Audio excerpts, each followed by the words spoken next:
Hello. We're starting this episode out in a somber way because we should.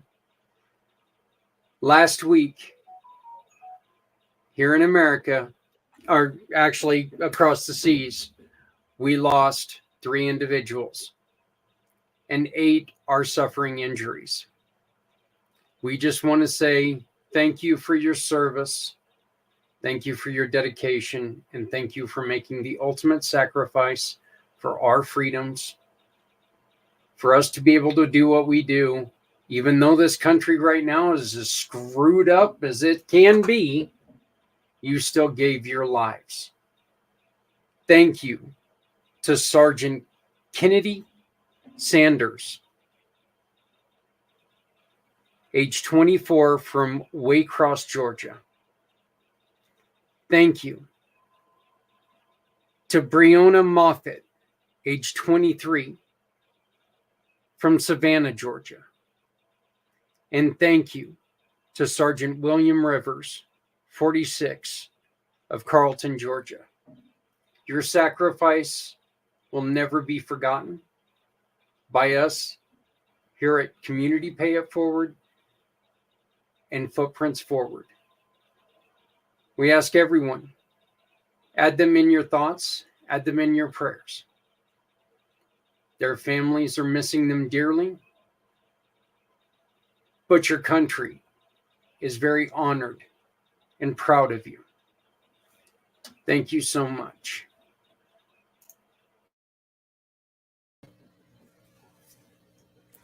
One 1% of our population joins the military. Yet over 50% of suicides are carried out by our heroes. It is time to find a way to help those who served our country. I challenge you to join us on February 22nd for our 22-hour podcast, Community Mission to Serve Our Veterans. Tell your story, introduce your solutions, inform us about jobs, homes, or other opportunities to show your support to our veterans. Donate or sponsor. Use the QR code above and prove you're ready to make a difference. Make a commitment to the community mission to serve our veterans.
Hey everybody, it's Monday afternoon, which means it's Footprints Forward time. Again, Sergeant William Rivers, Sergeant Kennedy Sanders, and Sergeant Breonna Moffett. Our love to you, our love to your family. Hey, Friday was a very interesting day to me. I got to go to an event. I was invited by a brand new friend, and I knew nothing about it. And I ended up going there, and what do you know? I ended up running into partners from the Community Pay It Forward program from all over the country. I ended up running into our wonderful, wonderful mission partner, Lori Landon, from the Landine Foundation. That was so cool because she walked up to me and she colored her hair, and we were kind of looking at each other, and she's like, I know this Shrek-looking guy from somewhere. This big, giant, dorky looking, where is he? And I looked at her and I'm like, I know you from somewhere, but there's something different about. And I said, Zach, and she goes, Zak Clayton, it's Lori. And I'm like going, oh my God, Lori Landine. That was so great. So meeting her from Florida, Mr. Will Black, great friend of the program, fantastic guy. We've got some amazing things that he's offered us for the 22-hour podcast, including a trip that you're not going to want to miss. It's a family of 4 trip. Stay tuned. We're going to make sure that we have everything ready to go, but it's going to be added into the silent auction with everything else that we've got going on. We ended up running into Kiim, who was on this show not long ago. Kiim introduced me to a couple other people who she was hanging out with, and Gene. I hadn't seen Gene forever from Prestige Photography, another one of our great partners.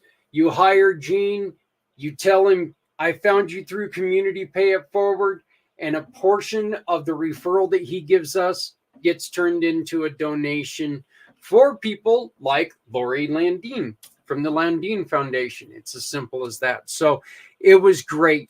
We also ended up running into Chris Aaron, one of our partners from the first year of Footprints Forward. Chris told us about her problems when she got out of a relationship and all the difficulties she had. Chris was there, and I mean, she was another one turned around, and all of a sudden, there's this big hefty guy standing behind her, and she's like, oh, hey, I know you. And it was like, I know you. And it was just really cool. I also met our guest tonight. Our guest, we were talking to her. She was sitting in front of this thing talking about children. And I was like, I would like to know more about this. And she told me a little bit about it. And then I started talking to her about the 22-hour podcast. And she started to tell me her story. And I was like, wow, it works out. And then I ended up buying my wife some bath salts and other stuff that she's going to be talking to us a little bit about, because she has just started a program and she's using this as a way for her own healing. She's also invited one of her mentors on. Mr. Mac is going to be joining us as well, that we're going to get into a little bit about what he does. He's one of the people who put together this conference that I went to. So I'm excited to talk to both of them. And Kiim asked me to go on ahead and play something for her. So I'm going to do that right now. She gets to, and I love this, I've never been able to do this before, she gets to introduce herself. So here we go. If I press play, of course, it won't let me press play. Hi everyone, I'm Kiim Mosley. I'm an Army veteran and proud owner of Peaceful Presence Wellness. Today I'm here to talk about my own experiences with suicidal ideations and how I overcame them with the help of suicide. So again, I am very, very honored to welcome a brand new friend and a sponsor to a community mission to honor our veterans, Miss Kiim Mosley. Hi, Kiim. Oh, you're still freezing up a little bit, but we'll get you on here. And how you doing? Hi, Zach. Good, and you? I'm doing great. It is so nice to see you. You brought along a friend of yours, Mr. Mac McDaniel. How you doing, Mac?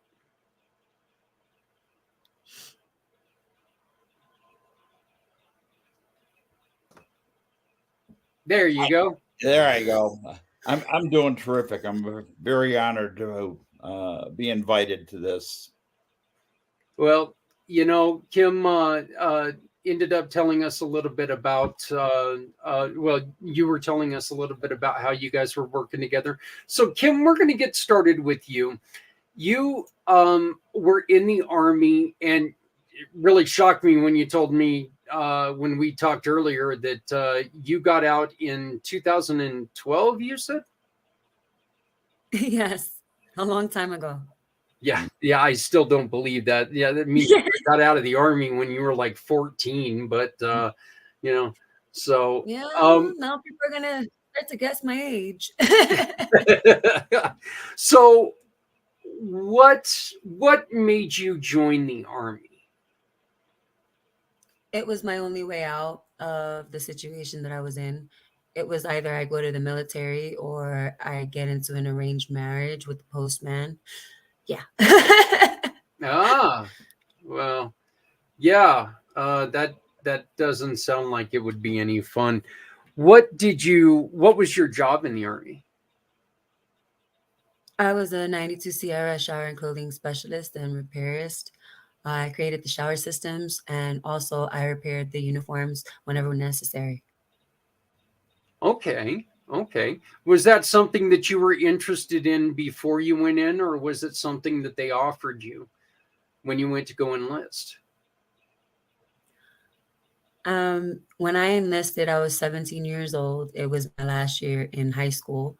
And it was literally the only option I had to get away from marrying this guy that, and don't get me wrong, he was a really, really good guy, a really good man, but it didn't make sense in my 17-year-old brain why he would want to marry a 17-year-old and he's almost 40. It didn't make sense to me at that time.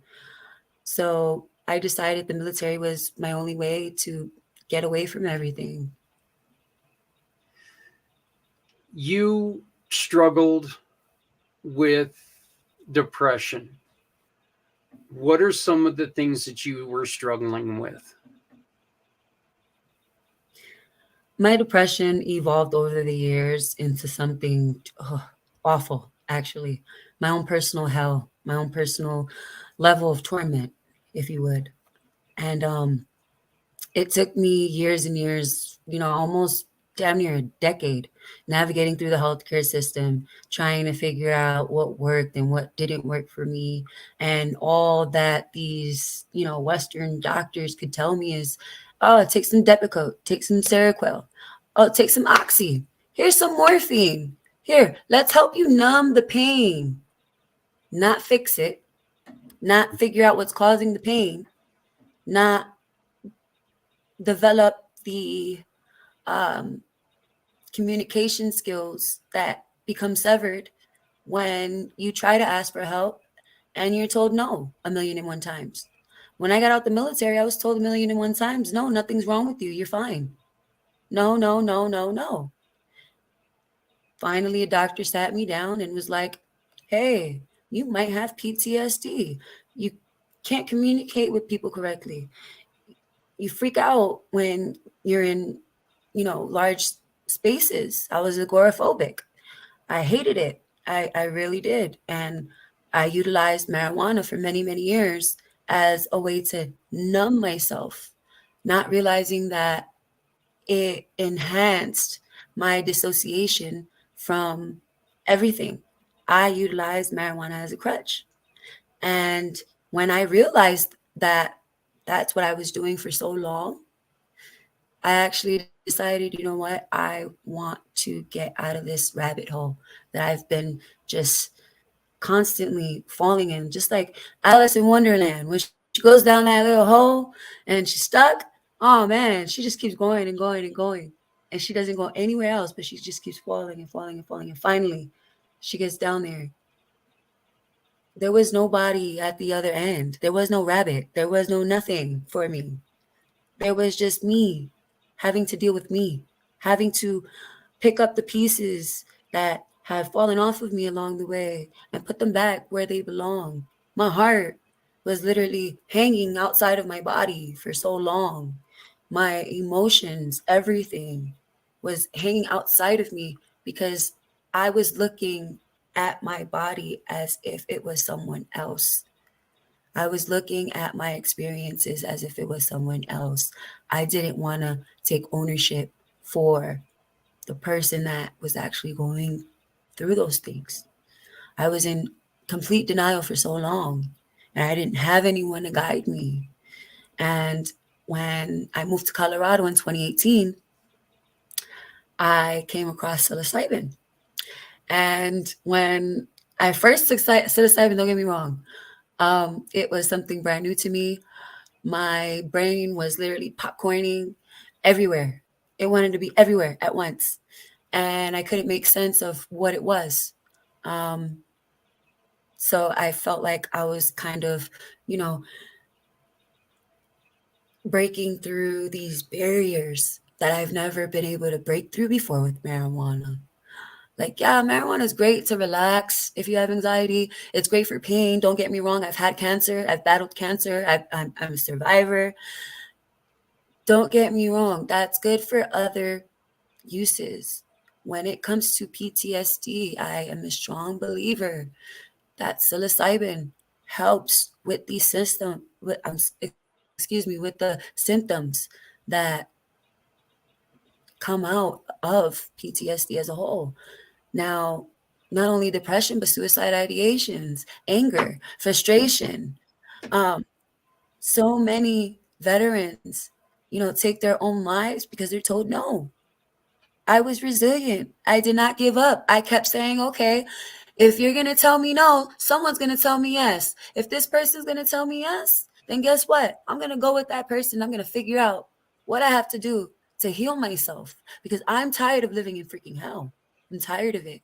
I absolutely got on my knees one day and I was like, God, please help me understand what's going on with me. I don't understand any of it, but I'll figure it out. I'll do my research. And so I did.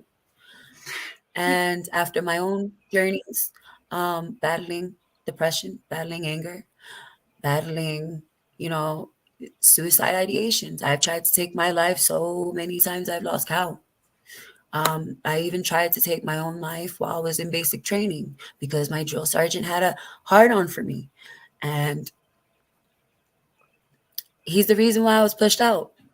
Otherwise, I wouldn't have been out of the Army. I would have still been serving, most likely with my brothers and sisters to this day. But you know what? I'm glad that I'm not currently serving. And I salute all of my brothers and sisters that are still in, that have served, and that are going in currently. That's your choice. I respect it. More power to you. But that was not the path for me. And I'm glad I'm out. I'm glad that drill sergeant actually had a hard on for me. Actually, something positive came out of that. So I'm also writing a book about this, about my experiences. It's called The Trials and Tribulations of Kiim Mosley. I'm still here.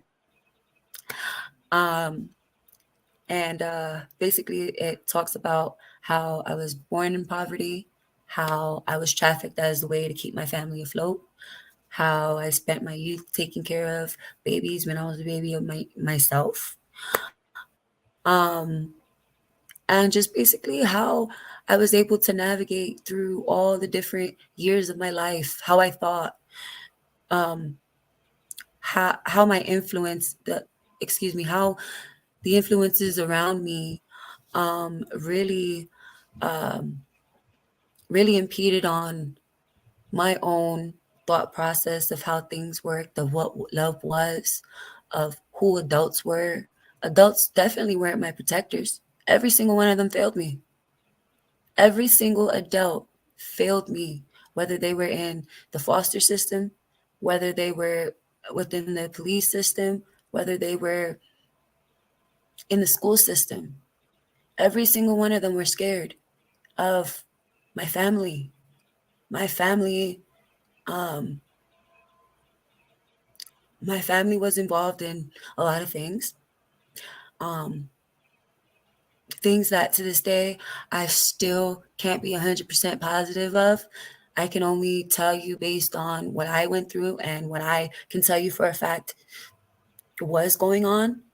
Um, I was drugged throughout my whole entire childhood while I was being trafficked as a means to keep me um, keep me functional, for lack of better words. Um, and to this day, I suffer with going to sleep because I do not allow myself to go through what's called REM, rapid eye movement. I don't Mhm. allow myself to go through a deep sleep because I feel like if I allow my body to go into a deep sleep, then what ends up happening? I become vulnerable. We become vulnerable when we're in that state because that is the state where our conscious and our subconscious are active at the same time. And when that happens, we're able to process our thoughts, our feelings, the things that have went on throughout the day. And then we wake up and we're refreshed, right? No. I always wake up like, holy hell, I can't sleep enough. I can never sleep enough. Yeah. Yet Back in you and I, 2020, I decided, oh, yeah, go ahead. you and I talked about vulnerability yesterday, or I'm sorry, on Friday a little bit, and you and I were talking about that, and how, you know, being vulnerable is not always a bad thing, but for somebody who's went through personal hell, like, I mean, I didn't hear a quarter of what you're talking about here. And now I'm so glad that we brought you on to talk about this, because, you know, there was a lot of stuff there. My wife and I have tried to foster kids, and we've tried to bring in kids, and you know, we get a lot of the we've had a couple of the kids that have fallen through the system, that the system has beaten up. And so, you know, they come in and they think that we're just here to take from them, and it's a hard fact. That's but what are what are some of the things that from your past that you're using now to try to lift yourself back up with? I've always loved writing. Uh, that's why I'm writing a book. Back in 2020, I actually decided to get the book rolling and help other people. Um, when I started taking care of babies at the age of 6, um, it really unlocked this deep passion to help others, to want to be the person that another person can depend on, that they can always come to for guidance and for anything, really. Um, and so I decided to continue writing, to continue talking about my story more, to sharing with people, um, actually comforting people in these times because you don't really have an emotional support person nowadays. You don't. And as a trauma processing guide, that is what I provide. And I just, I love the fact that I was able um, to utilize psilocybin in my journey.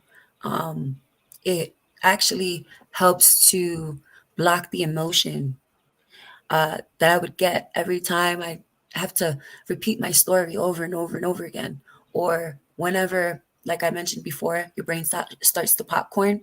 When you start taking it, it popcorns because your brain is trying to make sense of what it needs to prioritize at that exact moment.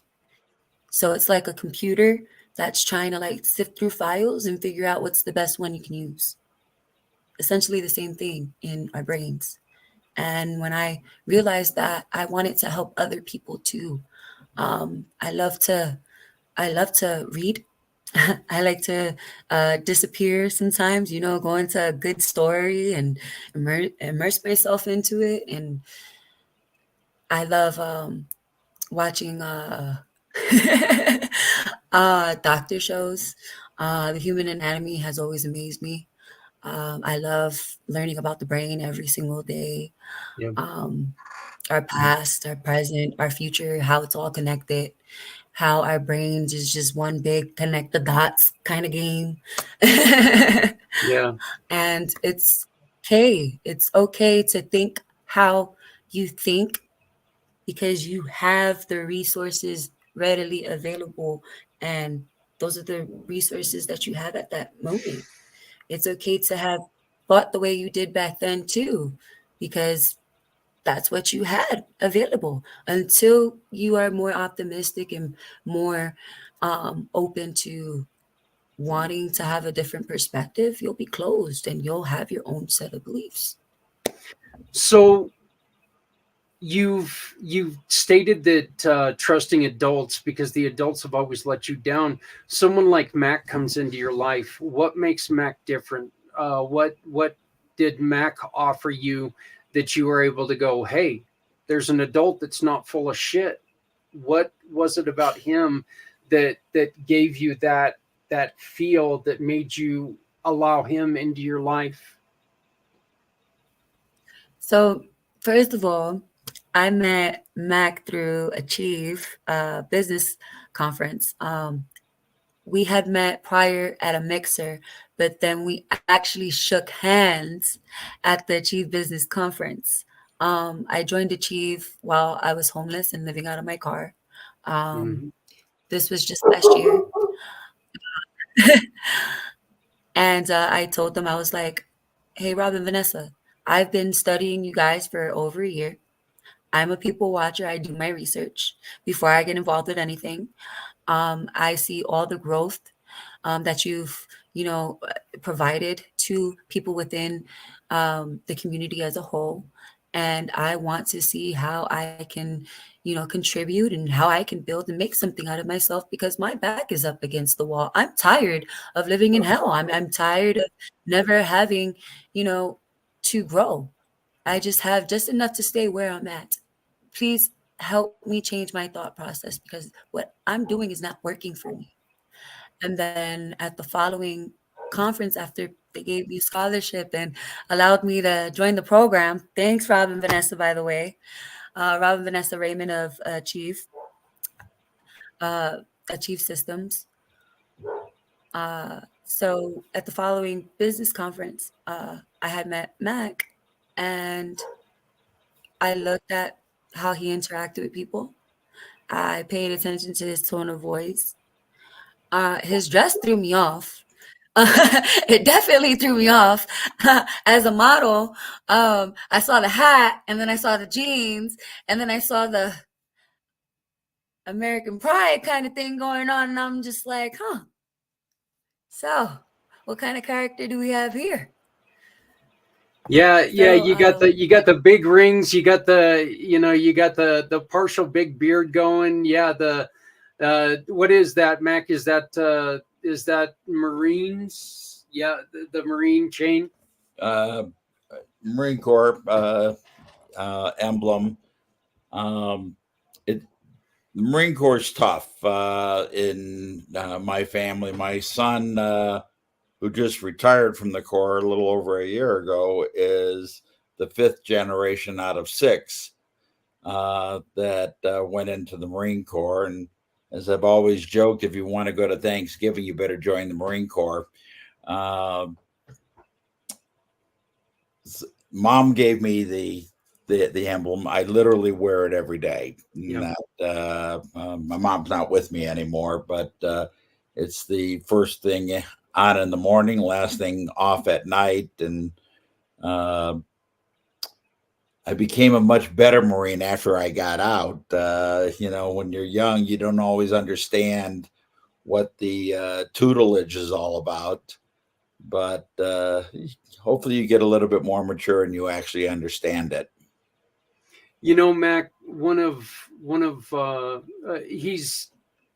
he's my cousin, but he's as close to me as my two brothers are. And he and I, he was one of those guys that was as as a kid, he was kind of screwy. He had the back then he was a pain in the ass. Now we would say he was probably ADHD or something like that, you know. But back then he was just a pain in the ass. We didn't have a name for it back then. But he went to the Marines while I stayed here in the States and did nothing, you know. And you could definitely tell that the two, you know, you could tell the difference when he came out and how much more. So I think you're right there. You know, he went in and he used it, as Kim said, he used it to as an escape, and he used it to get away from things. But I think he really also found something from it. Um, was that something like what happened with you? Did you find yourself in enlistment? Well, because of the family background, it was always about being a Marine. My eighth grade career paper was on being in the Marine. I went in shortly after high school. Um,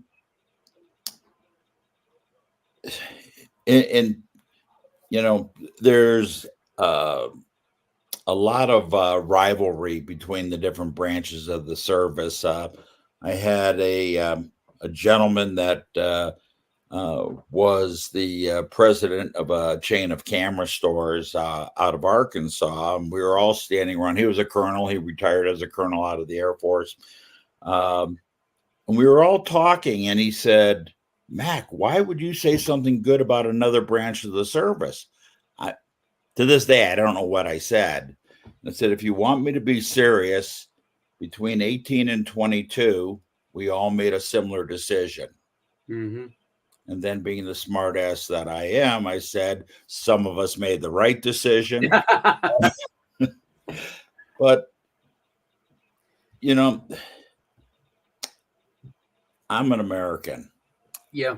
I understand anybody from any country being proud of their country. I am a proud man of our country, and I'm a student of it.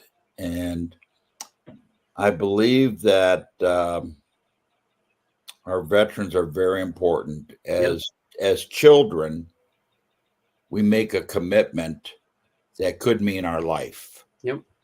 We have our rights and our freedoms because of what, for almost 250 years, military men and women, and more so now, ladies have gotten involved like Kim than in the past. And we should thank a veteran every day. And you can take me out of the equation, but every other veteran needs to be honored. Absolutely. Absolutely. We read off, you know, I read off 3 names today. There's no war going on, yet they lost their lives. Mm. You know, when Kim, you joined the service, you handed them a piece of paper that said, "Here you go. There's my ass on a platter. Do with it as you will." You know, and I mean, it could have been the end of everything, but you still rose your right hand and you gave that oath. And that's why I always say, you know, I didn't join. I am not a veteran, but I am a proud patriot of you, what you've done, this country, what you guys have allowed us to be able to do, you know. And I can't thank you both enough. Kim, what does Mac mean to you? What has he brought to your life? He's brought a lot of value as far as helping me understand the ins and outs of business as a whole, helping me to understand, how do I explain? Excuse me, helping me with holding myself accountable, making sure that I always have something on my calendar to talk to someone about, whether it be about one of my businesses, Revitaluxe, my organic skincare line, or the trauma processing aspect with Peaceful Presence Wellness, or anything cooking wise as far as my Rican empanadas go, or anything that I might be involved with, tutoring kids or holding seminars or doing more public speaking events. He has always empowered me to do those things and research those things. We're connected with Legal Shield. We're ambassadors for Achieve Systems, for more people to join the community of entrepreneurs and just spread positivity throughout everything we do. And we do it with a smile on our faces at all times. He'll literally tell me to pick up my face because I wear my emotions on my sleeve all the time. I'm very blunt, I'm very direct. But at the same time, there's a lot of information that I'm trying to give to people. And he notices the level of frustration I get when I get nervous. And he goes, take a deep breath, kid. It'll be all right. And I'm just like, you know what? It is. Because everything else is going to be all right, as it always has been.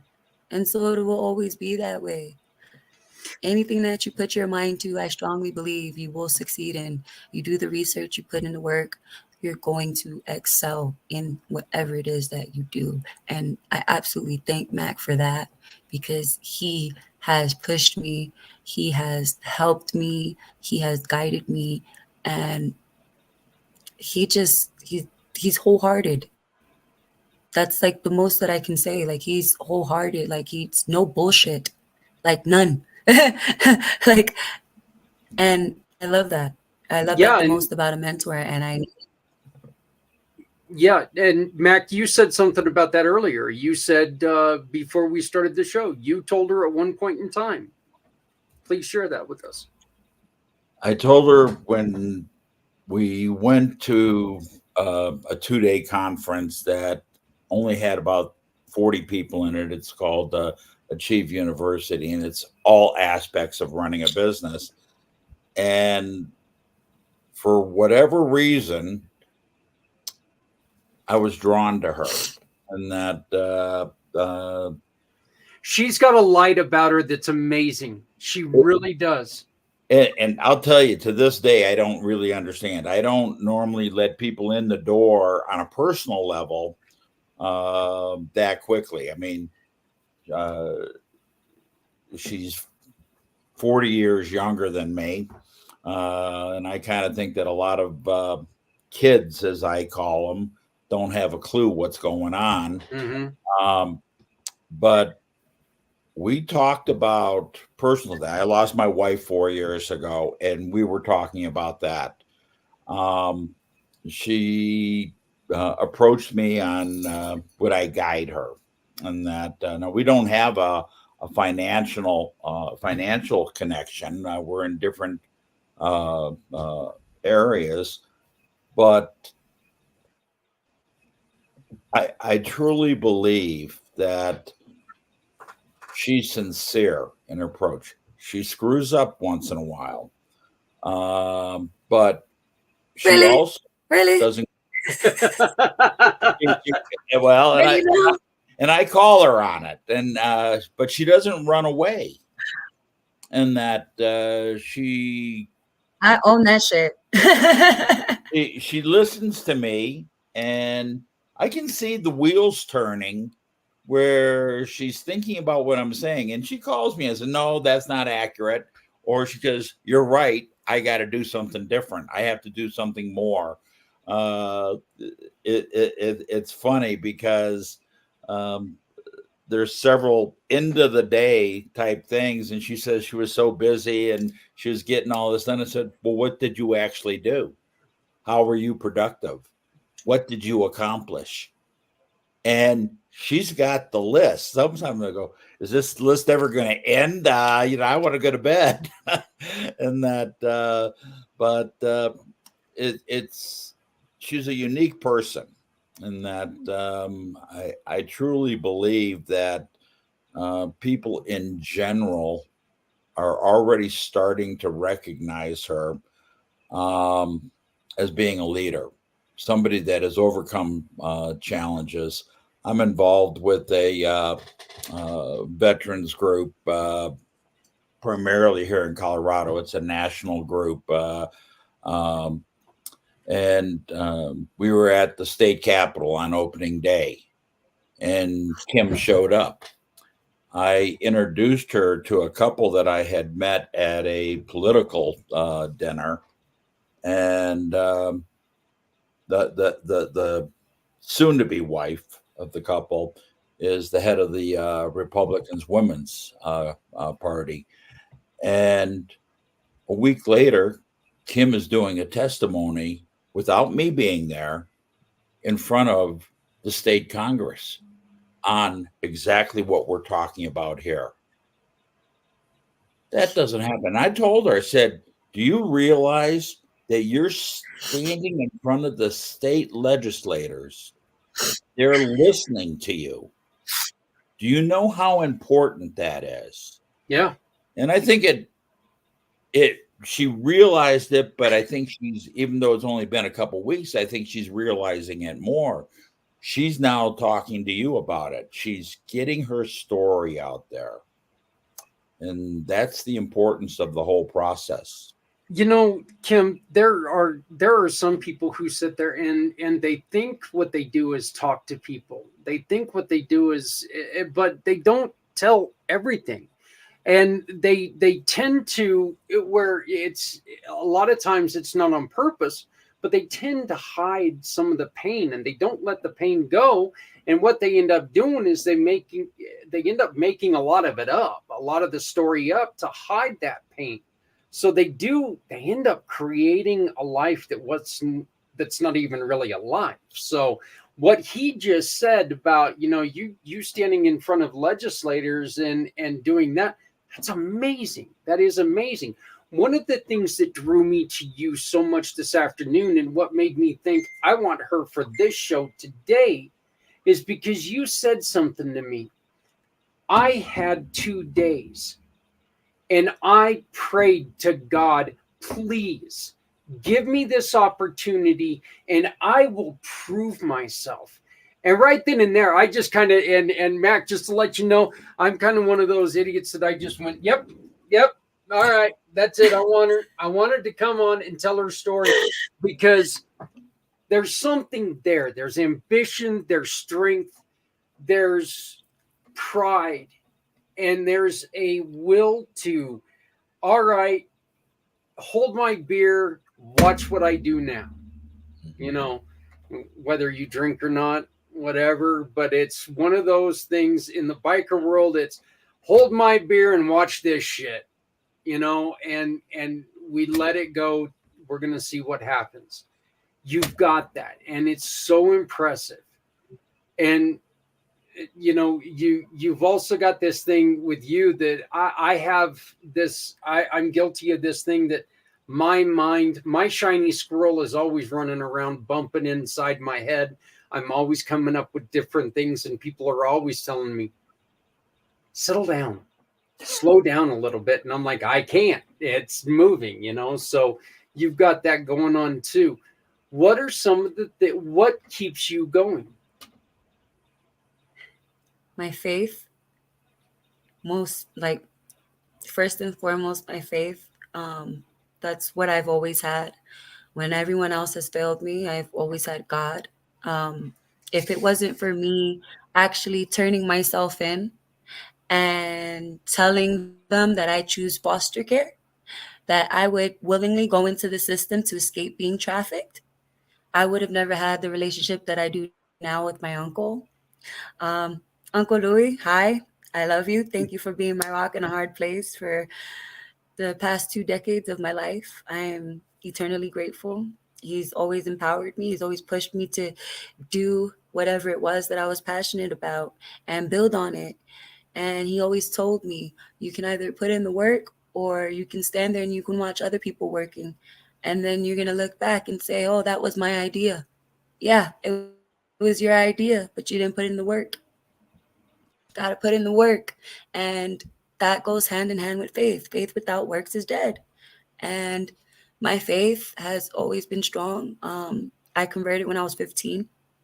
I really, really was in a really bad place at that time, and I chose God. I chose to let go of, that level of not knowing, where I would be, where I would end up. I just always knew that God would have my back, and even if I didn't know, where I would end up or why I had to trust this person, God had something better planned for me. He always had a direction to put me in. And with the psilocybin and the trauma processing, that I became passionate about, I also broke into, during 2020, not only did I start helping people with trauma processing, but I started working on my skincare line and perfecting it. And when you said it took 48 hours to plan it together, I had 48 hours before the business conference to come up with not only the money to buy supplies, but I had to do the packaging, the labeling, and I had to do all the preparation myself because all of my batches are made by myself.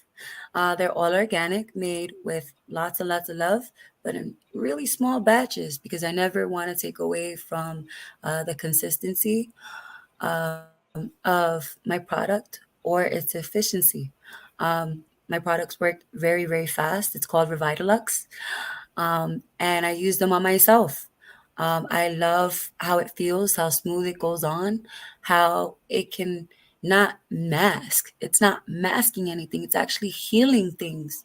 My rosacea, for instance, you can't even tell that I have any. Nope. And I don't have any concealer on right now. I just have lipstick and a little bit of eyeliner. That's it. And yeah, it took 2 days because after 2 weeks of trying to find investors and sponsors and trying to get people to believe in my product, I said, you know what, God? I'm going to get on my knees. We're going to figure this out together.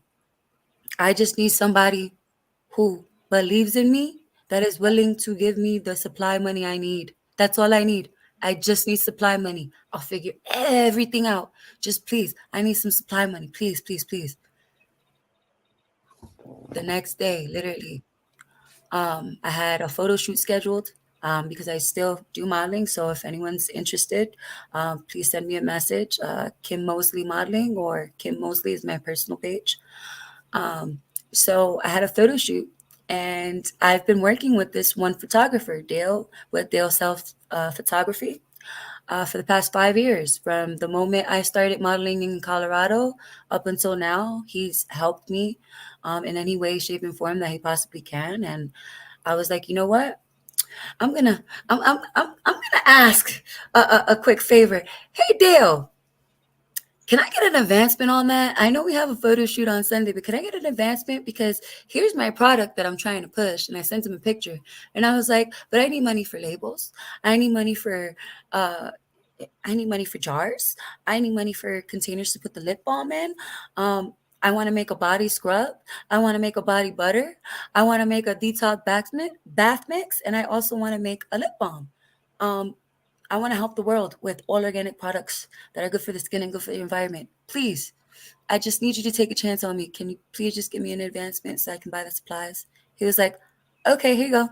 Boop. He was like, I cried. I literally, my eyes bulged out of my head. And then I started crying. I was so overwhelmed with joy. I was like, okay, now I can start buying supplies. So I started buying supplies on Amazon and everything. And then finally, when everything came in, that's when it sunk in. I was like, oh shit, this is actually happening. Yeah. Yes, I'm making stuff. I'm making my own products. And you kicked the hell out of it. You really did. Mac, you had something? I did. At 71, I try to see the humor in life. And we were at this conference we were talking about this weekend, and she comes up and she puts stuff on my arm. I go, what is that? She says, oh, it's going to feel good. And And I was teasing her. Says, "Oh, I feel so special now. My arm feels silky and smooth." And that's not my personality. Yeah, But I'm proud of her. I really am. well, like I said, it was just she told me that story, and you know, it's just the in which I'm not a religious person. I'm very spiritual. I have a spiritual side to me. Call it religion, call it whatever you want, but the connection that she has, and then the faith to go and talk to someone else and say, just give me a chance, and then not squander it, take it and take that chance. And she, boom, there was product out. She had product everywhere. She had different types of product, and she was ready to go. You know, it's kind of funny, Kim. You were talking about how you like having small batch because you like to keep consistency. I get in so much trouble because I'm still so used to cooking big batch stuff that we have leftovers for like 3 weeks after I'm done cooking. You know, Lord. it's like I go and I make green chili, and we've got green chili that's frozen for 6 months because we've got too much of it. So, you know, that's really it's really unique how you do that. But what do you want? Oh, let me ask you this. This is a question that I've wanted to know. You've talked about THC and the benefits for pain and anxiety. What is the difference between THC and psilocybin? What are the differences in how they work? So I'll say it in layman terms so everyone understands. So I don't get into these big words and confuse people. Consider weed as a downer and consider psilocybin as an upper. You have something you can party with, and you have something that you can literally chill, relax, whatever. Marijuana also builds on your depression. It actually keeps you in that depressive state. In my opinion, it kept me in a very depressive state for a very long time. Like I literally, like I told you before, I couldn't pull my head out of my ass for the longest. For the absolute longest, I was stuck. I was the person that was in my own way, that was preventing myself from doing these things. I literally hung on to recipes for a good 3 years before I actually rolled out this skincare line within 48 hours. Like overthinking. When I decided to take psilocybin actually removed the emotion from the whole entire equation as a whole. It didn't numb me. It removed the emotion, because sometimes people cannot deal with that level of intensity that they're feeling at that point in time. And marijuana does not allow you to, and in my opinion, I can't say this for anyone else, marijuana did not allow me to be in my creative state, to identify my triggers, to help me, how do I say, to help me sift through my emotions on my own. It didn't, because it masked it. It put me deeper down a rabbit hole. And it did not allow me to find the level of clarity that I was seeking when I started smoking marijuana. Literally, the day that I had gotten out of the military, that was the first thing that approached me. Hey, smoke some weed. You'll feel better. Yeah, I do. Yeah. But then I can't work. I can't be functional. I can't talk to people. I can't make a plan, build a schedule for myself. I was literally going around in circles over and over and over again. And the psilocybin, it helps with addictions. It helps with sexual deviancies. It helps with suicidal ideations. It stopped me from wanting to take my life, because this whole time that people are saying, I want to die, I want to die, I want to kill myself. Do you really want to die? Do you really want to take your own life? Do you really want to stop what it is you're doing because of a situation or a person? I don't think so. And when I realized I just wanted to, again, dissociate and run away, like I did when I was a kid, I said, no, I'm not running away anymore. I'm going to fight this head on because I can. And I can do all things through Christ that gives me strength.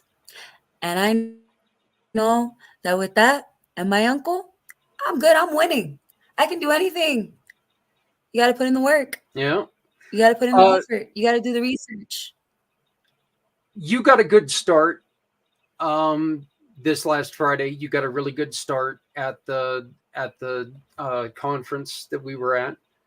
What's the next step for the skincare? I'm looking for more investors, actually. Like I said before, I'm the worst at articulating things. I'm not very good at words, but I'm getting there. um, I'm looking for more sponsors and investors that are willing to help me further the production of my product line, to help me get this, all around the world in parts that it's inaccessible, because I believe that beauty should be luxurious. It should feel like you're in a spa, except you're in your bathtub, you're in your bathroom, you're literally at home, just exfoliating, and you feel like you're getting a full on spa treatment with this exfoliant scrub. You feel like you're being lathered with this, this dreamy body butter that just meshes with your skin. Am I right, Mac? Well, that's cool. And it's not just for women, it's for men too. That's why I approach men the way I do. I say, hey, can I try something on you? Oh, what's that? Oh, that's a body butter. I don't want to be greasy. It's not gonna come on greasy. Can I just show you a little bit? Mac was hesitant, but the moment it went on, he was like, ooh, I'm silky and smooth. Yeah. So we strive to deliver the message of inclusivity as well, because it's not just for women, it's for everyone who has a skincare routine or that doesn't, and is looking to find a skincare routine that actually sticks, whether or not you're someone that's young in your early 20s. And I explained that to someone recently at the conference. I told them, you don't have to spend 20, 30 years like most people do to find something that works for you. Try this. If it works, stick with it, because if it works for your skin, it's going to be hard to find something else that's going to work even better. Yeah. Well, I know one place, a little bit of self-grandizing here, but I know one place where you can try to get a little bit of extra finances for your product, and that's with the Community Pay It Forward program. We love trying to help people in the startup world, for both of your peaceful presence, wellness, and your skincare. We can get you in as mission partners, and every time somebody turns in a sale to one of our partners, that can go to you to try to continue your program. So I know that I, like you, turned my motorcycle accident around to where, well, I was in a place where I was either going to sit around watching a lot of hockey highlights, eating a lot of Snickers bars, or I was going to start helping people. Eating a lot of Snickers bar, watching hockey highlights, but at least now I'm helping someone. So, it's useful. But so I know that we've got a lot of things that we're going to be talking about. You are, though, going to be joining us I believe it's the 6 o'clock hour, correct? On the 22nd. On the 22nd. Correct. Yep. So I'll be she is. on. Yep, she's going to be a sponsor, and she's going to be back on February 22nd as a sponsor. So we are thrilled to death to have you there, and I cannot wait. I think that we've got a lot of things that we can work together and do. Would you like to say any last words? Like tell people anything? So right now, my website is under construction. However, if you message me directly, I can ship a goodie bag out to you. just let me know, please. Like I said And before, I make everything in small batches with a lot of love. and we will get all the contact information, and it'll be available on Community Pay It Forward, Footprints Forward. Just hover over Footprints Forward, and you're going to see all the information there. So, shh, I'm talking. And if you ever need a trauma processing guide, let me be your guide, and I will be more than happy to help you on your And wellness journey. and we will definitely be talking about that. Mac, do you have anything that you want to send us home with? Well, you have my contact information. Yeah. My passion business is the veterans group. If somebody has a business like Kiim, it doesn't have to be that type of thing. I've been self-employed business owner for almost 50 years, and I've recently turned it into a mentoring program, so to speak. I'm not really sure that I like the word mentor, because it makes me look like I'm a little foo-foo, but I want to help people in business avoid getting smacked upside the head with a 2x4 like I was over my 50 career. So please share my information accordingly. Yeah, we will do that. Again, we will be talking very soon, and I'm pretty sure that we're going to have you on one or two of our other shows just to try to get some things in order. Hey, you know what? What I've learned from this conversation is, as we've always said, one thing does not fit everyone. That's okay, right. And a slow start or a bad start to life doesn't need to mean a bad end to life. You can turn things around. You just got to put in the work. I love the way that you say that. Put in the work, get it going. If you've got an idea, run with that idea. An idea is only going to fail if you don't try. There's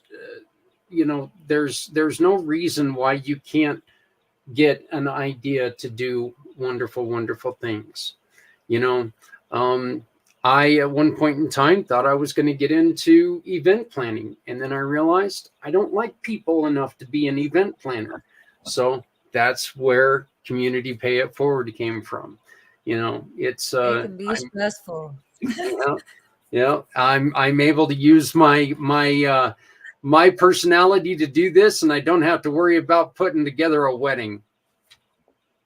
Been married 3 times, Mac, and none of my wives wanted me to have anything to do with the planning of the wedding. So let's put it that way. But hey, I want to thank both of you guys very, very much. I look forward to working with both of you a little bit further and talking to you guys. If you guys stick around through the end, I'd love to speak a little bit more for a couple more minutes. But hey, everybody, make sure that you help someone out there, because if you're not helping someone, you're hurting everybody. No one needs to go it alone when we all come together. This is a great big world, and we may disagree on certain things, but the one thing is for certain: we're all we got. Help someone else out there, because it doesn't take tons of money. It might just be a smile that can help somebody be uplifted enough to continue this day. All right. So that's all you've got to do. Make sure you love someone out there, because someone out here loves you. My name is Zak Clayton with Community Pay It Forward, Community Dare to Care, and the PAC channels. And we will see you next week right here on Footprints Forward. Thank you very much.